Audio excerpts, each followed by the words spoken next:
This is Histories and Mysteries. I'm Ashley. I'm Jessica. And I'm Rochelle. And on today's episode, Ashley is going to be doing the Arlis Perry murder? Okay, cool. And then, well, not cool, but... and then Rochelle is going to be doing the Denver International Airport. And Evie is going to be doing the... Let me tell you the song of my people. Okay, so, do you want to go first? Do you want me to go first? I'll go first. All right, so my sources were a podcast called Trace Evidence, which was kind of interesting. And then an article by Inside Hook by a Steve Huff. And I actually got this idea because I was watching... Have you guys seen that documentary on Netflix called The Sons of Sam? Oh, yeah, I have, yes. Yeah. So they talk about this murder, and I had never heard of it. And so I was like, well, what the heck happened? So I looked it up, and here we go. Okay. So... Arlis Perry was 19 years old. She was from Bismarck, North Dakota, and she was living in her newlywed bliss. She had just gotten married at 19, which that's very young, but this was back in the day, so it's back in the 70s. And she moved to Stanford campus with her new husband, Bruce Perry. Being in a new city was hard for Arlis. She felt really isolated because she didn't have like a job. She wasn't going to school, so she was very much alone. Her husband had school and he was working, so he had kind of a group of friends there, and she was really missing her friends and family back home. But she finally found a job as a receptionist for a law firm, and she finally felt like she was kind of starting to acclimate into her new home. She started to have friends and all that kind of stuff. She was extremely religious, always kind of turning to religion when things were rough. And unfortunately, she kind of did this to her detriment. So on October 13th, she got in a fight, October 13th, 1974. She got in a big fight with her husband, and so she decided to go to the Stanford chapel called Memorial Church to pray and kind of like pray over the fight and everything. And when she didn't come home, her husband began to worry. He started looking for her, but he couldn't find her. And when he went to look at the church where she said she was going, it was locked already. So he's like, oh, she must not be in there. You know, they locked up. She must not be there. And since he couldn't find her, he called the police. I have a story about a church being locked in an unfortunate situation. So, yeah, so we were doing these, like special Halloween tours for the Haunted Walk a couple of years ago. And they were like going to be extra long, 2.5-hour tours opposed to the regular 90 minutes.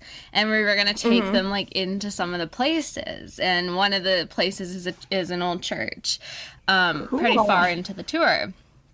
But we had like a lot of groups go that night, and I was the last one, like the very last one to go through, and it was pretty late. And we had given like the church caretaker specific like directions to not close down until this one last group comes through or whatever. And I wasn't late or anything. And I, like, am hyping up this church to my group, being like, oh, yeah, we get to go inside, and we get to tell the story, like, where it actually happened inside the church. And I'm like, this is one of my favorite stories, like, literally hyping it up so much. And then I'm like, are you ready to go in? And I go to like, grab the door handle, and it's locked. The caretaker has just fucking left for the night. Was like, I'm not sticking around for this. And so I had to disappoint like my entire tour group. It was the worst. I was like running around trying all the doors, just desperately trying to get into this church. It was like the most disappointing tour of my life. Were people mad? Yeah, they were. Rightfully so. Yeah. Ugh. That's awful. Ugh. Yes, I have a beef with churches being locked. Oh, goodness. Yeah, so hers was also locked. And unfortunately, at 5:45 a.m., a security guard named Steve Crawford found the brutalized body of Arlis Perry. Oh, no. In the church. Yeah. Yeah, she was in the church. She lay by the altar. She was naked from the waist down. This is pretty graphic for anyone who doesn't want to hear this. She had an altar candle shoved into her vagina. Another one was between her breasts, and she had an ice pick through her head. Oh, no. Yeah, it was bad. And so Steve Crawford called it in, and they actually quoted him when he called it in as saying, "Hey, we've got a stiff in here." Oh. Who says it like that? Right? I thought that was awful. Hardened, so that's why I put it in. badasses call them stiffs. Yeah. Like your So, at average first- murder, not your like real ritualistic, like brutalistic Yeah. murder. True. Right. But yeah. even for like my job, like we do all the police reports, right? So sometimes we have to use like dark humor, I guess, or we kind of have to play it off so it doesn't get to us. Yeah. Yeah. So maybe he's just, I don't know, maybe they've just been around for forever and they need to do some things that they don't. And he's like trying not to be a big deal Yeah, about exactly. it. Like there's not like a frenzy, I guess. Yeah. Who knows? Ugh. All right. So at first they thought that there was a satanic cult connection, obviously, from the way her body was positioned. Yeah. And the Manson family murders had just happened about 5 years early. So the country was kind of starting to delve into the whole satanic panic thing. Yeah. And this was the 70s, right? Yeah. Oh, yeah. This was 74. But the officer on the case said that he didn't feel there was any cult-like overtones. It just happened to be in a church. But I think that altar candle on her is a little... yeah, that's too specific. And... yeah. Like, why use the altar candles? Right. Yeah. Right. So, interestingly, one of her coworkers said that the day before she was murdered, she was arguing with a man at her work, and when he left, she looked upset, and the coworker just thought it was her husband. But at the memorial, that same coworker met her husband and realized that it was not the same guy.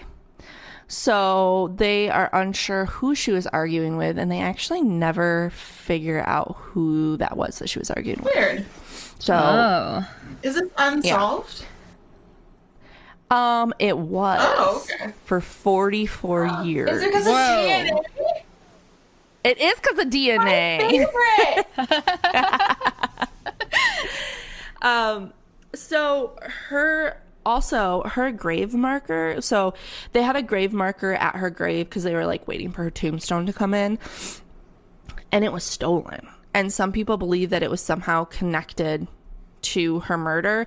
One of the theories was that someone from the satanic cult, and I'll get into this in a little bit, followed her to Stanford and then followed her back up to North Dakota where her body was and stole the tombstone. Like, and I'll get into a little bit on why. I have like that an theory. idea of maybe what's going on here.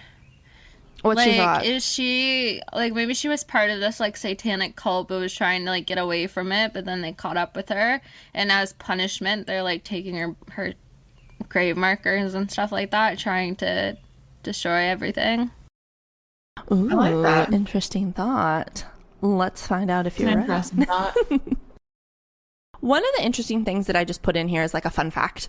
Her husband, Bruce Perry, he actually went on to be a mental health specialist. I'm not sure exactly what he was, like if he was a doctor or what. And he became an adolescent mental health specialist. He regressed in age. He got younger. Right. He actually helped the children that they rescued in the Waco case. Oh. Yeah. So just fun fact. Oh. All right. So some of the major theories about who killed her. Because like I said, after this point, there was nothing. They didn't solve this case for 44 years. So in that 44 years, there was obviously like a ton of theories, right? So at one of the theories came from a 67-year-old man named Brian McCracken. That's a good name. Brian McCracken. Yeah. Apparently he was friends with an old police detective, and this police detective was retired, and he was having coffee with him, and they were just kind of talking about like the weirdest things that the police saw. And Brian was like, you know what? Speaking of weird things, I just thought about this now that we're talking about it.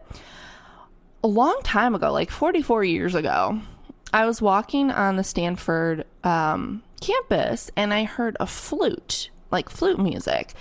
And so I followed to where the flute music was, and it was coming from this church, the Stanford church. And I looked in, and there was a young, skinny white guy standing at the altar playing the flute. And on the altar was a nude girl laying there looking straight up. She turned her head and looked at me and smiled, so I thought she was fine. And I thought they were just like being weird kids, and left. And I do remember seeing this guy was wearing this like fake huge afro All right, wig. Brian, like there's a difference between weird kids and what was going on in that church. Right, exactly. And then he said, and then, a while later, I saw the same kid in marching band.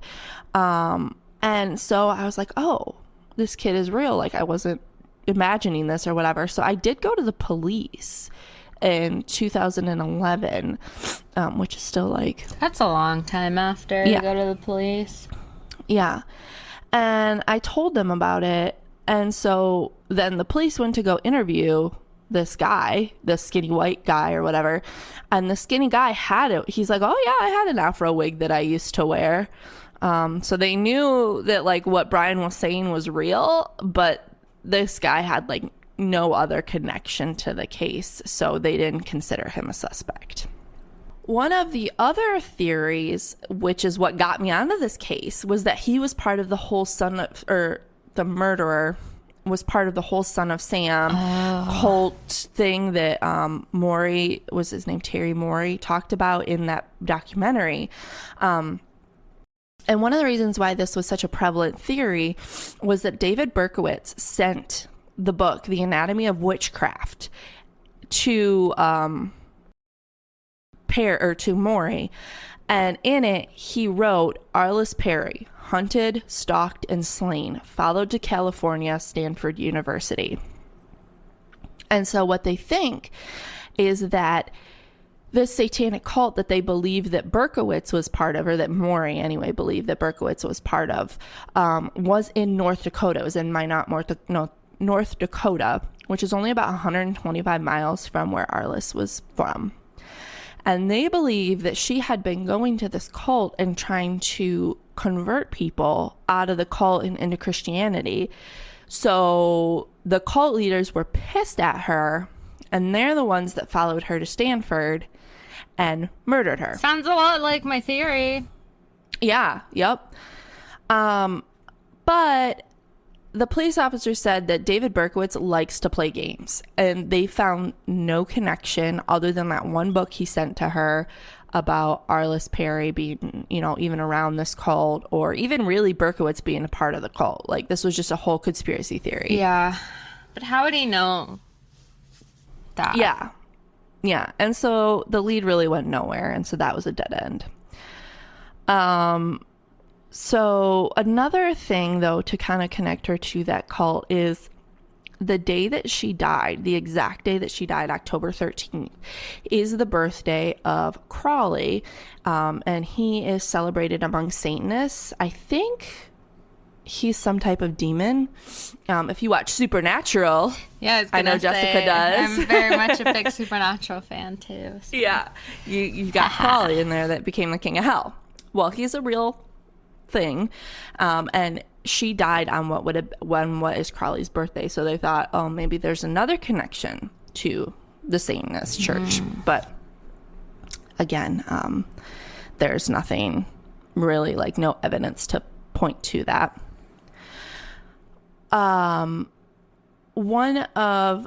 thing is that Berkowitz said that there was this man in the cult who he called Manson number 2. His name was William Menser. He apparently had ties to the drug cartel and the satanic cult. And they believe that he actually murdered the head of the satanic cult and then possibly also murdered Arlis. But again, no evidence, no link to it. Nothing to lead on. Another theory was that it was the Zodiac killer who was active during that time. Ooh. And this theory kind of says that Menser, that guy that we just talked about, was the Zodiac killer. In January of 1974, the Zodiac killer sent what was called the Exorcist letter. And the Exorcist letter, in it says, I saw and think The Exorcist is the best satirical comedy I've ever seen. So that was from the Zodiac killer in 1974. And the letter was sent from San Mateo, California.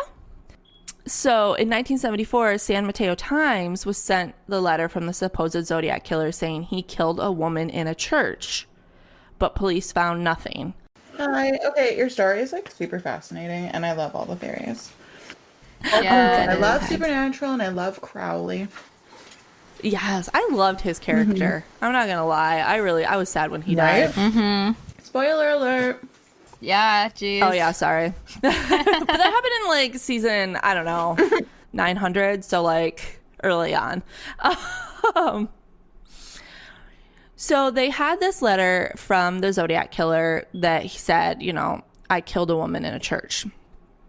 9 years later, the same day that this letter was sent was when Arlis was murdered. So there was a letter that said, hey, I killed a woman in a church. Police looked everywhere, found nothing. 9 years later, to the day, Arlis was murdered in a church. That's weird. Which is, yeah. Yeah. It's weird, but like, what does it mean? You know what I mean? Yeah. I don't know if that's anything more than a coincidence, that one. Yeah. Yeah. And they said that nothing really links Menser to the Zodiac killer, except that he kind of looks like the composite drawing, but like, so does Ted Cruz. So that's my favorite. That is like the one thing I love more than anything is Ted Cruz as the Zodiac. I know, I love it so much. Oh my gosh. Have you seen those YouTube videos that are like bad lip readings? Oh, I love those. There's one of Ted Cruz and it's so funny. Oh my gosh, I haven't seen that. I'll have to look it up. I'll send it to you after. Okay. Oh gosh. All right, one last theory is that it was just a mentally unstable criminal with a sexual, criminal history. And the security guard, that Steve Crawford, said that he thoroughly checked the church and then locked up because he didn't see anything. But if that were the case, then he would have been locking Arlis and her murderer into the church. So based on the timing, they knew that. So they're thinking that he didn't actually check the church like he was supposed to. Well, it sounds very familiar to another church caretaker I've had a run-in with. Just deciding to leave. Church caretakers. I'm bitter, if you can't tell. No kidding. Oh, gosh. Yeah, so they think that maybe he just locked her in with like a sexual deviant and the rest is history. So all these theories circled for 44 years and no one could ever figure out who or why Arlis Perry was murdered. And then in 2018, a cold case team just like routinely picked up this case and started looking at it again and retested the DNA that they had from the crime scene. And there was a match. And it was matched to none other than the security guard, Steve Crawford. No. Wow. So, of course. Yes. So for years, people were saying like they thought maybe it was Steve Crawford, but the police had said it wasn't and moved on. But apparently that was just rumor. The police said that he was never actually dismissed as a suspect. They just didn't have enough evidence on him to indict him. So once they had this DNA evidence, the police got a warrant and they went to serve it to Steve Crawford. At this point, he's 71 years old. They went to Steve's apartment. They were let in and they saw that Steve had a gun. So they exited the apartment to regroup and figure out how they're going to do this now that he's armed. While they were out, they heard a shot. Steve shot himself in the head and killed himself. Oh, no. And one of the things they said, this podcast that I was listening to that's so true was, they got him on this one murder, but it was so brutal. This couldn't have been his only murder. Like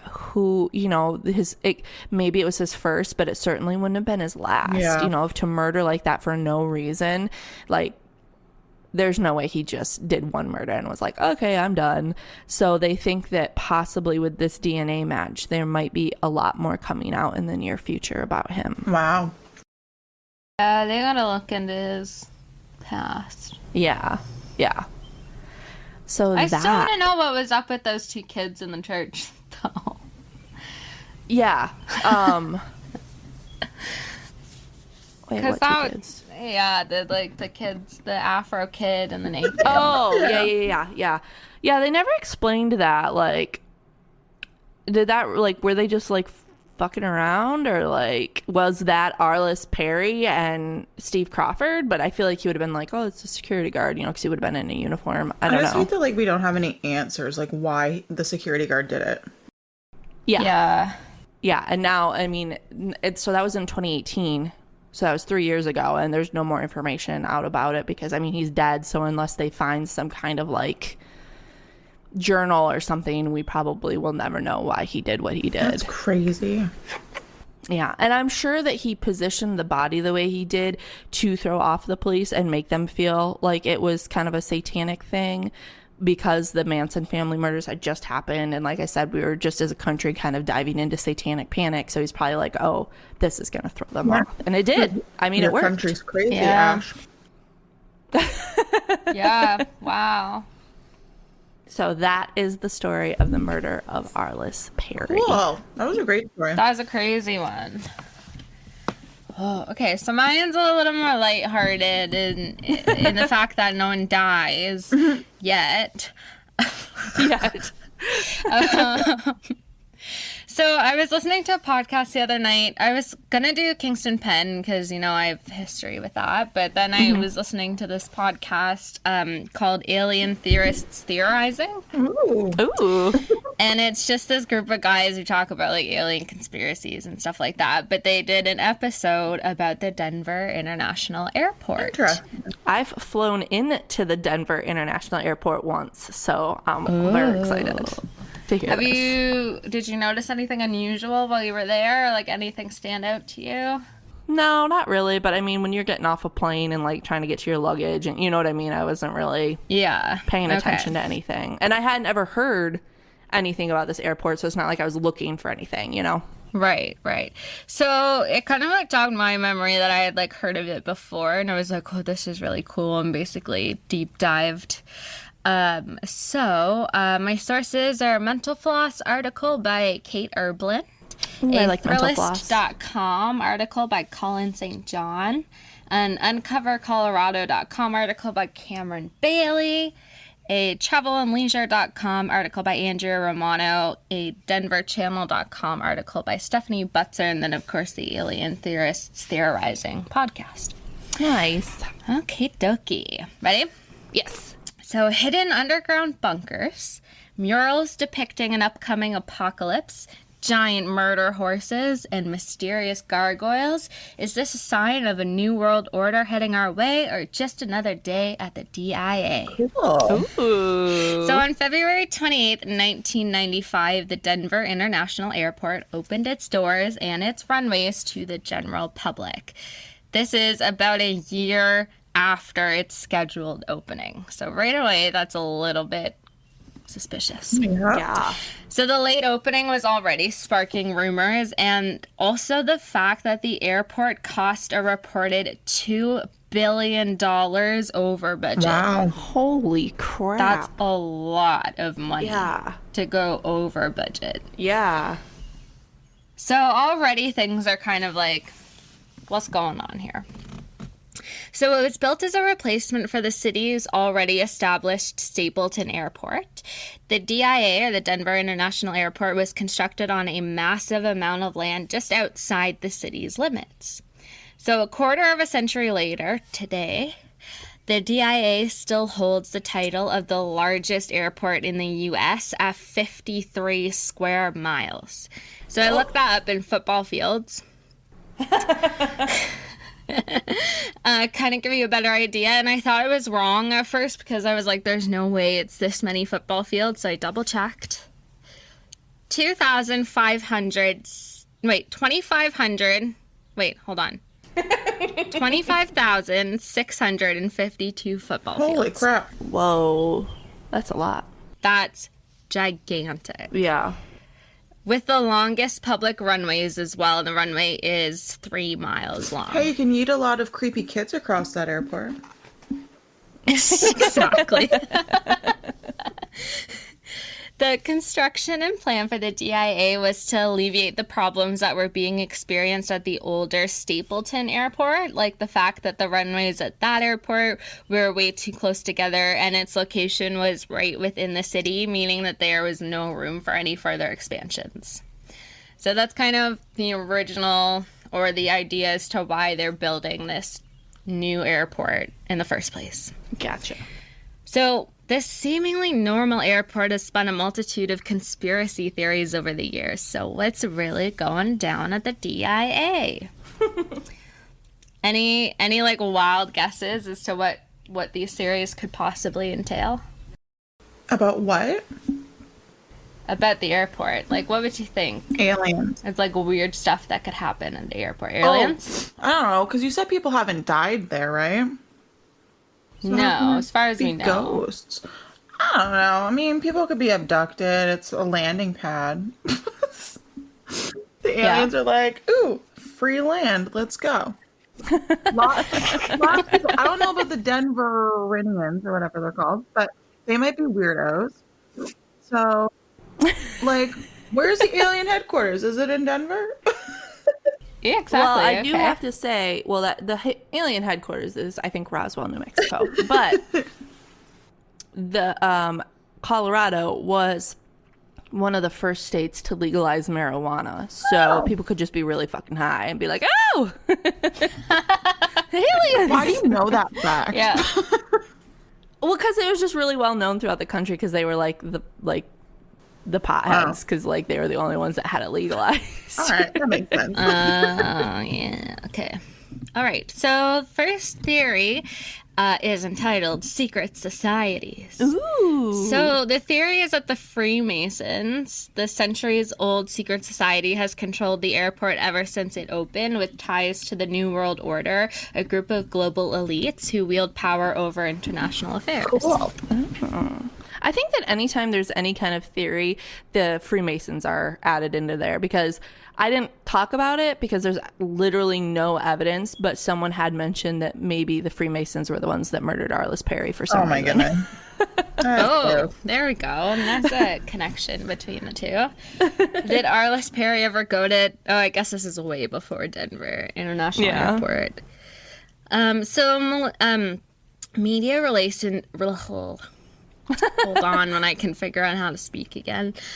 Media relations chief of the DIA, Heath Montgomery, says about a braille tablet that rises up from a stone and features one of the two Masonic symbols. My favorite conspiracy I've ever heard is if you touch it the right way, it's a kind of keypad that's connected with aliens or the release of a toxic gas. Oh, very different thing. So what he's talking about... Yeah. What he's talking about is a dedication plaque at the airport's south entrance, dated March 19th, 1994, and underneath it contains a time capsule and bears the symbol of the Freemasons.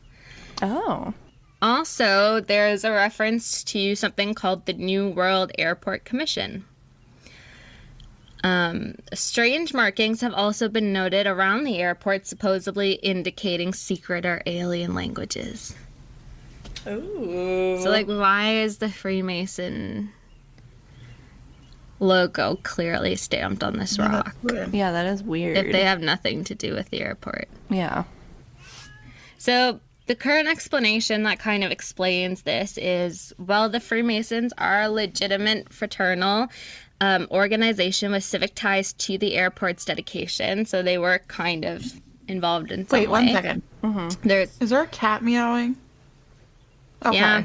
I thought I was having a There's stroke. cat meowing. Oh, I don't hear a cat at all. I want to hear a kitty. Just listen, you'll hear. I don't even know if he's in the All I room hear or is if he's like at the door. He's mad. All right. Okay, good. I thought I was having a stroke. We're good. Yeah. What else I? Okay, so they did have some ties to the airport's dedication. There's no evidence to suggest they have a hand in ongoing planning or decision making at the civilian facility. So they definitely had like some say in building it, but they don't have any say over like what happens there in a public sense. Anti-Masonic conspiracies that date back more than a century were clearly just dusted off and updated in advance of 2012's apocalypse fever. Remember when the like Mayan calendar said that the world was going to end in 2012? So that's like basically when conspiracy theorists like brought this back to the forefront. Yeah. Ooh.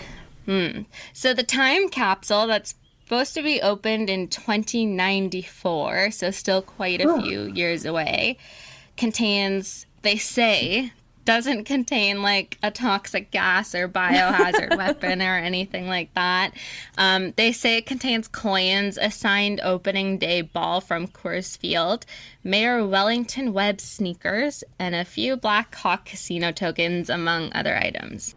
That would be a pretty dick move if, like, the past people were like, haha, we're going to put a time capsule in here, but we're going to put toxic gas, so when they open it, they're all going to die. Yeah, so, but like, also, those are kind of dumb things to put in a time capsule, like someone's sneakers. Like, I feel like they're just scraping to be like, what can we say is in this time capsule? And there's really, like, probably something a little more important than that. You know, as one of those dudes that, like, collects, like, Air Jordans or whatever, and he's like, I'm going to put these sneakers in here. It's going to be so cool. They're going to be worth so much at 2094. Yeah. Okay, so back to the New World Airport Commission, which was the other thing in addition to the Freemason symbol that's etched into this block that covers the time capsule. The New World Airport Commission, they say, was named by Charles Ansbacher, an arts advocate who died in 2010, because the New World Airport Commission doesn't exist. Oh, jeez. It's not a thing. Oh, okay. And so basically they're trying to like say that it was made by this Charles Ansbacher, and they were like saying that, oh, it's like a new world airport, like an airport for the new, like the modern world or whatever. Mm-hmm. But the way they wrote it, the New World Airport Commission, had a lot of people thinking that it had something to do with the New World Order. Oh, okay. And like in a future apocalypse or like an alien race coming to take over. Gotcha. Stuff okay. like that. So they say the name is a reference to Dvorak's New World Symphony. Mm-hmm. And the commission was created only to orchestrate DIA's opening festivities. Oh. So, like, a dedication like this, like I said, this is a new, modern airport for the new world. And not, we are a secret society called the New World. Over. Got it. They also say the strange markings are not alien writings, but they're Navajo language characters and references to other airport artists. Oh. Okay. Theory 2, or conspiracy number 2. Okay. And this is one you might want to like look up the pictures too. Okay, I'm ready. Art that depicts an upcoming apocalypse or alien invasion. Ooh. So the theory The airport's 40-piece public art collection, most notably its colorful 28-foot wide murals by artist Leo Tanguma, its Notre Denver gargoyle sculptures near the west and east side baggage claims, and the 30-foot too-tall Mustang sculpture lovingly nicknamed Blucifer. Blucifer? And we'll get back to Blucifer. Near Peanut Boulevard are clues to a sinister influence at the airport, alternatively credited as the Illuminati, the Freemasons, the New World Order, or Nazis. Oh, I remember seeing this sculpture. I did see this one, and I was like, that is freaking creepy. Did you? It's intense. So we'll get back to that. It's very intense. So they say, like, all of this artwork specifically tells the story of the end of the world. Or, like, what is coming. Okay. I just feel like if someone had important information like that, and they're like, I want to tell the story of the end of the world, an airport is a really weird place to do it. It is a really weird place to do it. But people were saying, what movie is it? Close Encounters, I think, movie. That, like, the coordinates match up to, like, where the Denver airport was built. Oh. And so people are saying, like, that might have something to do with it, but then that was disproven because it's actually, like, 50 miles away from that. Jeez. But they're basically trying to figure out why. Yeah. Like, why they picked this Denver airport to do this. So the first mural in question here is called In Peace and Harmony with Nature, which sounds nice. Doesn't it sound lovely? It sounds really nice. It's said to symbolize environmental destruction versus environmental healing, and it's located in the West Side baggage claim. So both of these murals have two kind of like sub-murals, like parts to it. Mm-hmm. The first section of this first mural shows a brightly colored, horrific scene. Yeah, it is pretty awful. I'm looking at it right now. Of trees burning in the background, animals in glass cages, girls lying in a coffin, and young people fleeing the scene while crying. Some seriously freaky shit. That is really weird. There's like a dead jaguar on like an altar too. Yeah. That's weird. So right away, like, why you want that kind of stuff in an airport where people are just like minding their own business, trying to go on a nice vacation? Yeah, I never noticed this when I don't know if maybe I just didn't walk by it, or if I did, I just like wasn't paying attention. But that's you might have like come creepy. in a different terminal or something. Yeah. But they're super crazy because they are like, they're so bright and colorful. So you like expect them to be about nice things, and the titles of them too kind of sound like hopeful. Yeah. The second section of that mural, though, there is a diverse number of children and animals coming together around a futuristic plant. Oh, yep, I see that one. In the first section of the mural, the bird that is in the middle is a quetzal bird, which sometimes can be used as an allegory for extinction. Oh.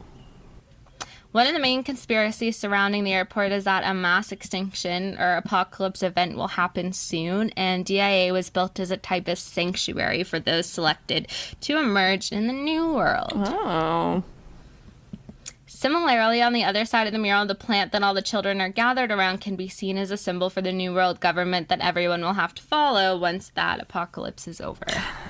Okay. What are your thoughts on that? I feel like that's a bit of a stretch for this one. Like, the other one was super creepy, and yeah, I can see everything they were saying, but for like this one, it just, you really had to read into it to get that thought from there. Right. So there's another mural, and it's titled Children of the World Dream of Peace. Children of the World. Which depicts a war versus peace theme. Nice. Again, another great topic for an airport. It was previously located in the East Side baggage claim. I think they have taken it out for renovations right now, and there's like controversy as to whether they're going to put it back or not. But the first section of this mural depicts a gas-masked soldier with a gun and a sword. There's also a caravan of refugees trudging onward away from him, a hiding child with a teddy bear, a dead child in someone's arms, and ruins everywhere. Oh my gosh.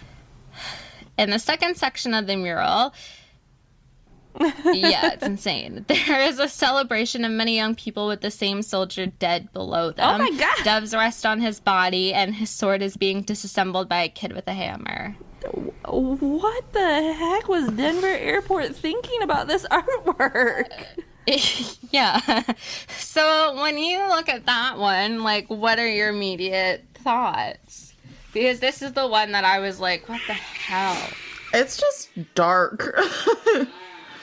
Like, I don't know. I feel like it's dark, but the sky is just like bright and cheery. Well, yeah, because there's a lot of bright colors and people of different nationalities is all around it. So I don't know. It's just Oh gosh, okay. I was having a hard time finding the soldier, and it's just like right there. I was like looking in amongst the people. you know, but he's gray at the bottom.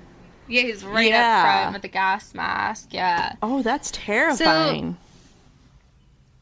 Both of the murals have fueled speculation that the Denver International Airport is part of a larger conspiracy centered around a group known as the New World Order. And this also ties back to that, like, inscription, the New World Airport thing or whatever, that isn't actually a thing. So the current explanation about these murals is the meaning of Tanguma's murals is frequently just taken out of context from their creation, which it's supposed to tell a hopeful story of peace and environmental stewardship following times of war and pollution. But conspiracy theories tend to focus only on the grim imagery, but not the rainbow-laden resolution, if you read it from right to left. But, like, I guess. I don't know if you can, like, it's the grim and, like, dark stuff I feel stands out a lot more than, like, the Yeah. hopeful, like, happy ending Yeah. that they're supposed to be in the murals. Yeah, like the creepy soldier with the gun and the sword or whatever is huge compared to everything else. Yeah, right up front and center. Like, yeah, it just seems odd, like... It seems on. Anyways, back to Blucifer. The Blue Mustang, as it's officially called, also known as Blucifer, which I just like better anyways, is a 32-foot fiberglass sculpture by artist Louis Jimenez located along Pena Boulevard. So it was inspired by a different sculpture at the University of Oklahoma, but there have been some interesting events surrounding the sculpture that has fueled some of the conspiracies as well. So the first one is the fact that this horse sculpture has like these horrific glowing looks red terrifying. eyes. So I went through the airport during the day, so like you can't see the red eyes, and it's really pretty in the day. Yeah, but like, why does this like horse that's like reared up on its hind legs, like just glaring at everybody with these like bright red of all colors eyes? Like white, like anything would have been nicer than these like evil eyes. So they think that like it's a nod to the four horsemen of the apocalypse. Yeah. So another thing, like, tying back to this, like, new world order, this new thing going on where everybody's going to be, like, wiped out. But the artist said that the red was in honor of the wild spirit of the American West and a nod to his father, who worked in a neon light shop. Well, pick a blue neon light then, or green neon light. Yeah, like a white light, like something nice. Not like these blaring, creepy red eyes. And the horse is, like, it's huge and it's intimidating and it's all veiny and... Oh, yeah. Also doesn't help that the horse murdered its artist. What? So the artist actually died 2 years before the piece was completed when a piece of the horse fell on him and severed an artery in his leg. Oh my gosh. There's that. That's insane. So another theory is that there are aliens in underground bunkers at this airport. So this is kind of like what Jessica was saying at the beginning. So they say that hidden beneath the airport's underground baggage transport tunnels is a secret bunker, or maybe even a series of bunkers designed to house billionaires and global politicians and the elite in the event of an apocalypse. Okay. I mean, I definitely feel like there's probably something out there like that. Yeah. And, like, the thing is, like, people are thinking there's, like, all of these hidden buildings underneath there, and maybe that's why they went so far over budget. Oh. Because they were also constructing, like, something just as big underneath. Gotcha. Also, lizard people or reptoids and evidence of aliens are also thought to be lurking down in the bunkers or tunnels of the DIA. Ooh. So there's a couple of different, like, things scattered around that, like, lends its hand to that theory. Contractors who originally worked on the airport, which went over budget, as we were talking about, and it was 16 months behind schedule, so over a year, reportedly saw evidence of bunker entrances and unexplained tunnels. Ooh. So there's a multi-million-dollar automated baggage system. Feeling doubts. Oh, wait, hold on. Failed to work as. I screwed up here. Okay. So there's like there was supposed to be this like multi-million-dollar automated baggage system, but it didn't work into the design, and so people were like saying that there are doubts about the intent and scale of the construction because there should have been this baggage thing that wasn't there. So where did the money go to instead? Okay. Interesting. And an alien drawing has appeared on the walls. Ooh. Just like someone's drawing of like a typical alien, like, you know, it's just like some kid just like yeah. There's also blurry footage of lizard people that have appeared on conspiracy websites. Wouldn't you be so pissed if like you were looking at that and you're like, oh my gosh, that's a video of me? Oh my god. I think I'm a lizard people.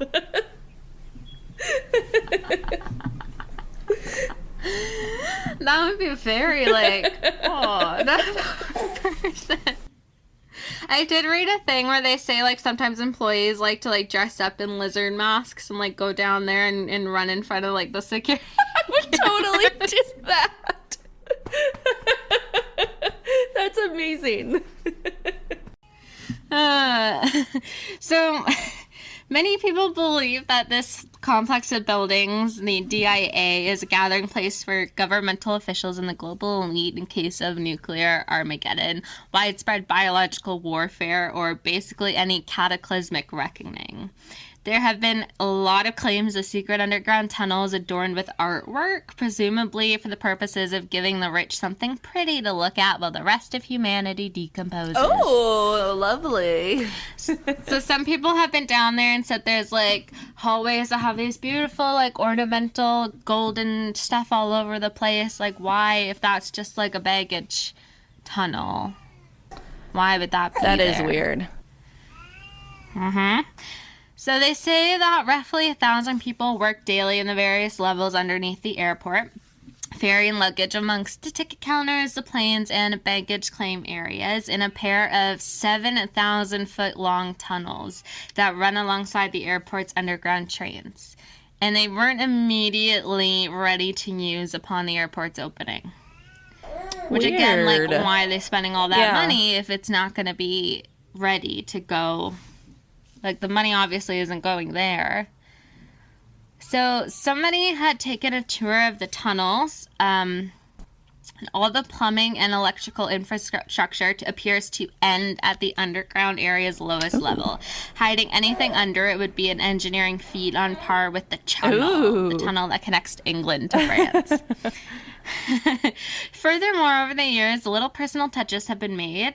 Montgomery said at the tunnels, pointing to the hand-drawn alien image.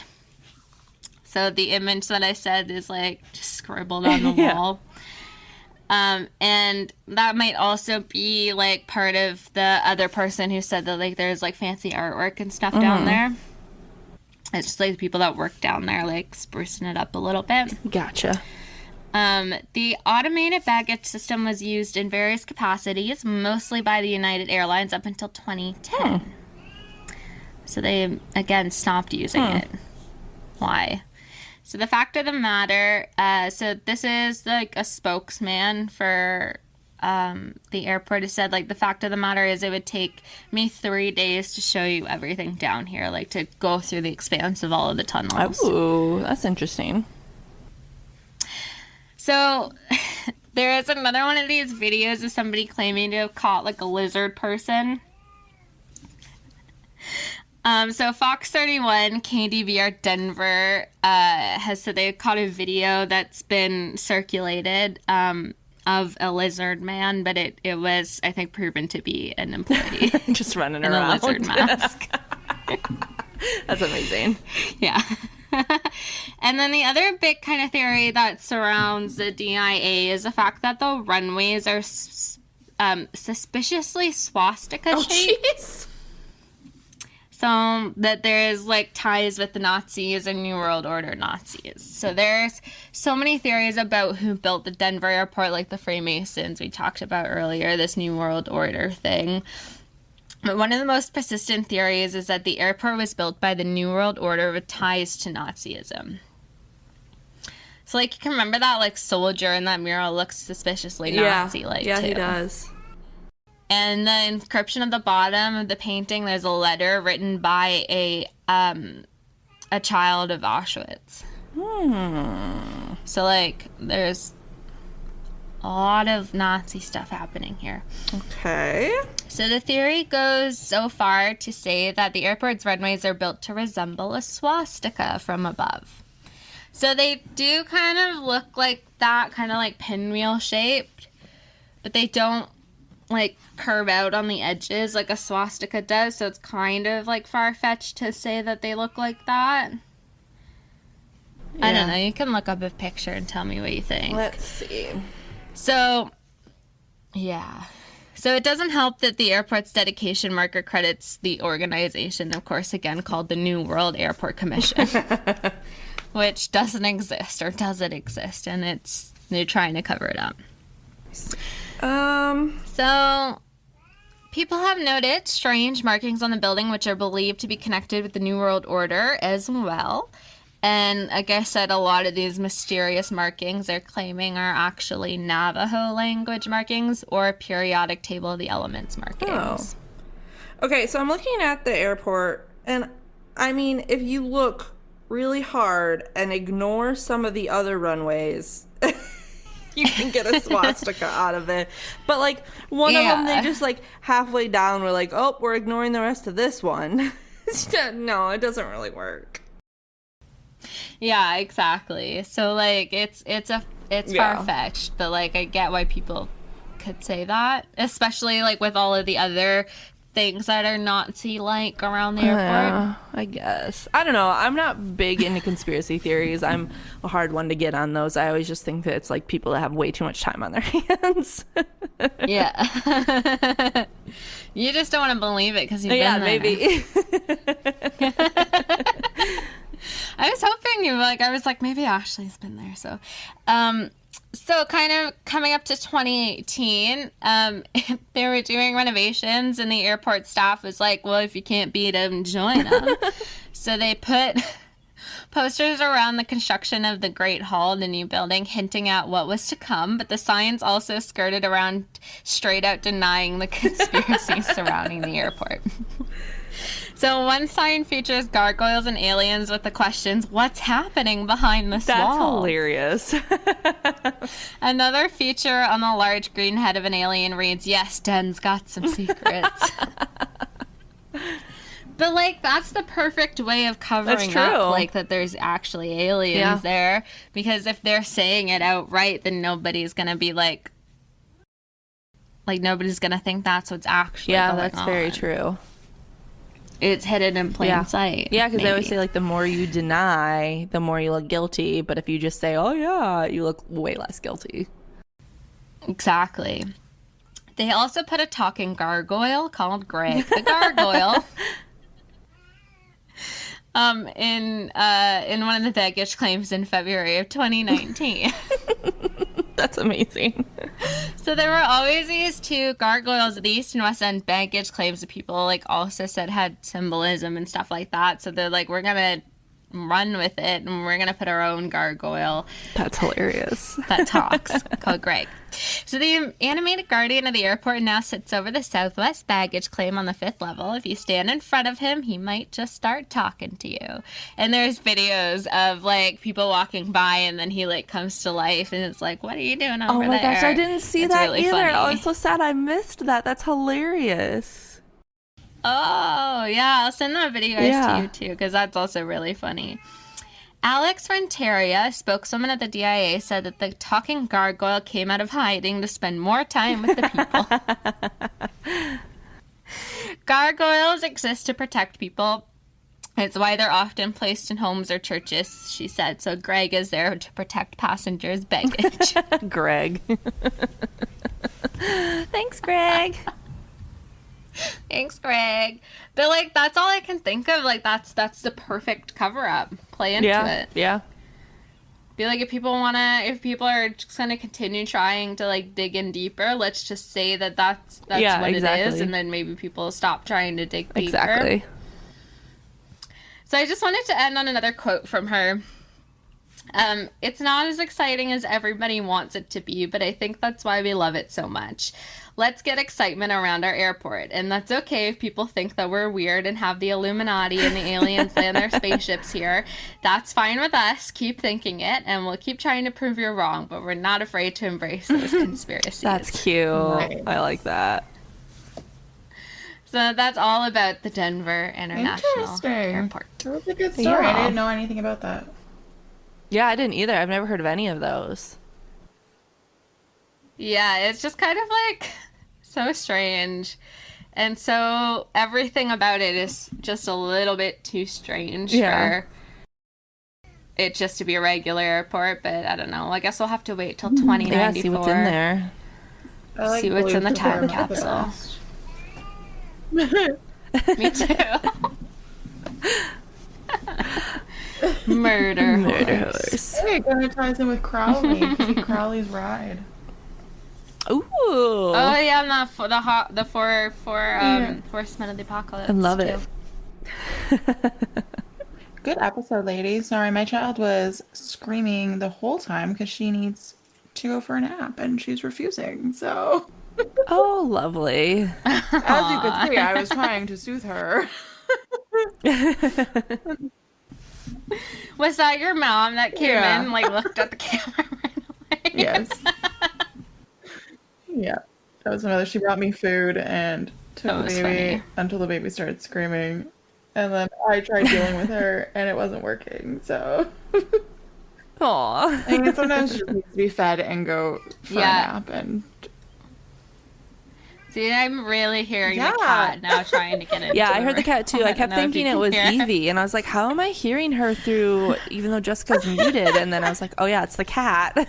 No, I wanted to turn the mic back on because she was, I was getting her to that sleepy stage, so she was just doing her like sad cry, like the, Aww. This is hilarious. And then she started screaming again, and I'm like, I can't.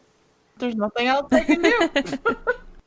She has a full belly, a butt change. I was walking around with her. She's just done. But I liked both of your stories. Don't you wish we could like scream cry every time we were tired? Right? Like right now. Yeah. I wish. Well, if you want two more. Well, if you want more of us lovely ladies, you can find us on our website at historiesandmysteriespodcast.godaddy.com. .com. I was waiting for the GoDaddy for Michelle. You can also check out our what is that thing called? TikTok for our ghost feature of the week, which I will be putting up soon. It is Histories and Mysteries Pod. And if you want to rate and review us, go right ahead. That would be great. Or email us or use our website on the contact form to send us episode recommendations. That would be great. Or if you just want to say hi, that would be nice too. We like getting emails. I check them and I love getting emails. So, but if you too, like, if you have any weird things that have happened to you, like, if you've ever been to the Denver International Airport and seen aliens, let us know. Tell if you us. see lizard people, let us know. If you are a lizard people. That'd be so creepy. The lizard person's just like, hi, I'm here. Like, no, hi, I'm still here. Or that one person that, like, is actually said, like, everybody who's like a lizard person. Oh gosh. Well, we hope you guys have a wonderful week, and we look forward to bringing you 2 news stories next week.